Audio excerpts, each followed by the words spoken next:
Warahmatullahi wabarakatuh. Bagaimana kabarnya anak-anakku kelas 11 dan kelas 12? Semoga dalam keadaan sehat selalu.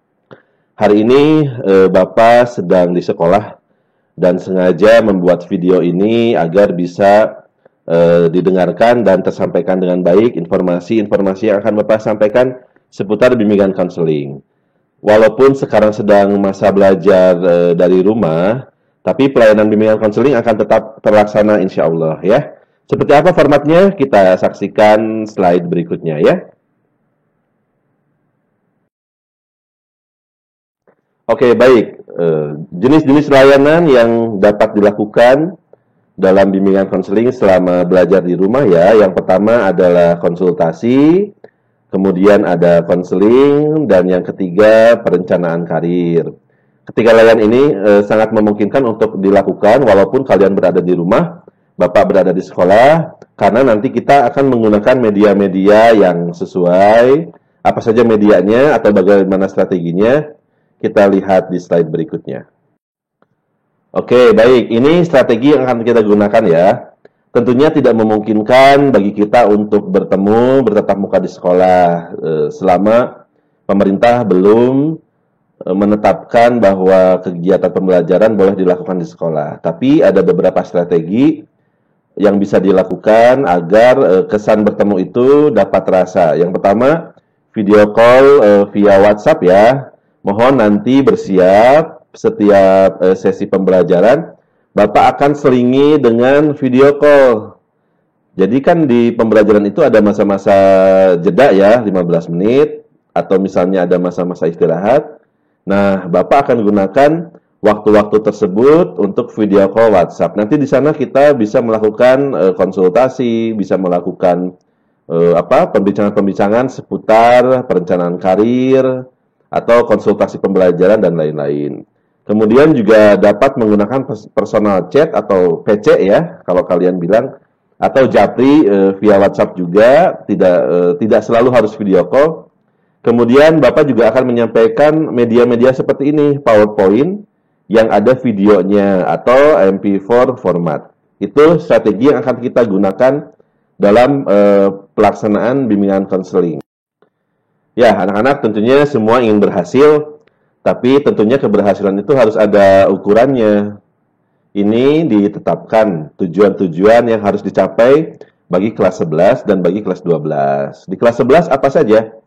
Yang pertama adalah semakin yakin menjalani pembelajaran sesuai dengan jurusan sebagai landasan karir lanjutan.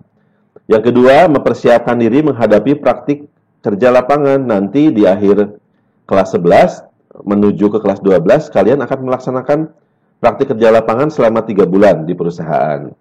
Nah, tentunya berkaitan dengan nomor 1, penting sekali anak-anakku di kelas 11 ini sudah mulai harus menguasai kompetensi-kompetensi jurusan yang diperlukan di dunia perusahaan ya, atau nanti untuk persiapan PKL.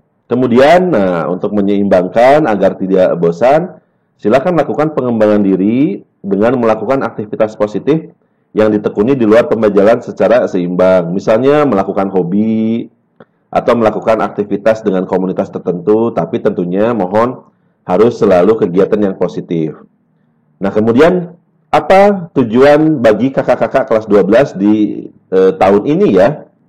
Yang pertama adalah harus mempersiapkan kelulusan. Nah, di tahun ini energi dicurahkan ke cara-cara atau ke kiat-kiat, ke aktivitas-aktivitas bagaimana caranya agar saya lulus.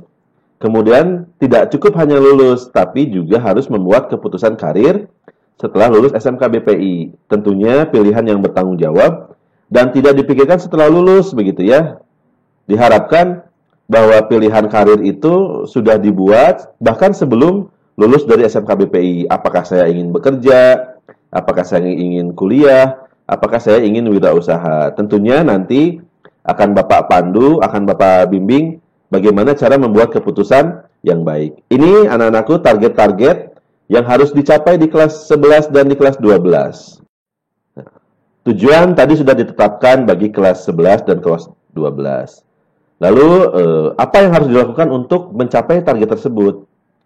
Ada 3 saran yang yang dapat dilakukan agar tujuan tadi tercapai. Tapi tentunya nanti kalian bisa menambahkan ya, yang kira-kira dapat membuat kalian lebih semangat lagi untuk mencapai tujuan atau cita-cita tadi. Yang pertama adalah niat. Niatkan dalam hati bahwa sekolah tetap utama. Ya barangkali selama ini kan pembelajaran tidak dilakukan di sekolah karena memang situasinya tidak memungkinkan. Ya tidak menutup kemungkinan kalian juga sudah lupa apakah sekolah itu masih penting atau tidak, ijazah itu masih penting atau tidak, keterampilan itu masih penting atau tidak. Nah, anak-anakku, semuanya itu masih tetap penting. Ya, makanya setelah tujuan ditetapkan, yang pertama harus dilakukan adalah niat bahwa sekolah tetap yang utama sebagai penunjang karir kalian di masa depan. Yang kedua, mengikuti seluruh program pembelajaran yang diberikan sekolah. Kami mendesain pembelajaran yang memudahkan, yang ramah terhadap perangkat ya, tapi memang menuntut kalian harus aktif, standby, sesuai jadwal. Silakan boleh bandingkan dengan sekolah lain, bahwa kalau sekolah lain mungkin menggunakan perangkat atau kuota yang lebih berat dibanding kita. Kalau di SMK BPI, semuanya telah didesain agar pembelajaran itu memudahkan untuk kalian, walaupun belajarnya harus di rumah. Jadi, mohon diikuti ya, karena aktivitas tersebut akan menunjang yang nomor satu tadi, niat kalian. Dengan interaksi yang terjadi di virtual class yang dikelola oleh SMK BPI, mudah-mudahan nuansa sekolah itu tetap terasa. Dan yang terakhir, tentunya kegiatan pembelajaran itu akan menghasilkan ya tantangan, mungkin juga ada beban, ada rintangan lah ya seperti itu. Seimbangkan dengan melakukan aktivitas atau hobi positif. Insya Allah kalau itu dilakukan, maka beban yang terasa saat pembelajaran itu akan terkikis atau terhibur dengan aktivitas atau hobi. Tapi ingat yang positif ya, apalagi di masa pandemi seperti ini, mohon aktivitas di luar rumahnya juga betul-betul dipertimbangkan dengan baik. Kalaupun memang harus di luar rumah, tetap jaga protokol kesehatan. Nah itu yang harus dilakukan ya. Bapak akan pandu terus selama berada di kelas 11, selama berada di kelas 12. Hal-hal yang harus kalian capai tadi akan Bapak pandu dengan bimbingan-bimbingan yang mudah-mudahan bermanfaat bagi kalian. Terima kasih sudah menyaksikan sajian dari Bapak. Ingat, strategi ini dilakukan selama proses belajar dari rumah. Nanti kalau sudah di sekolah, tentunya kita bisa bertatap muka langsung.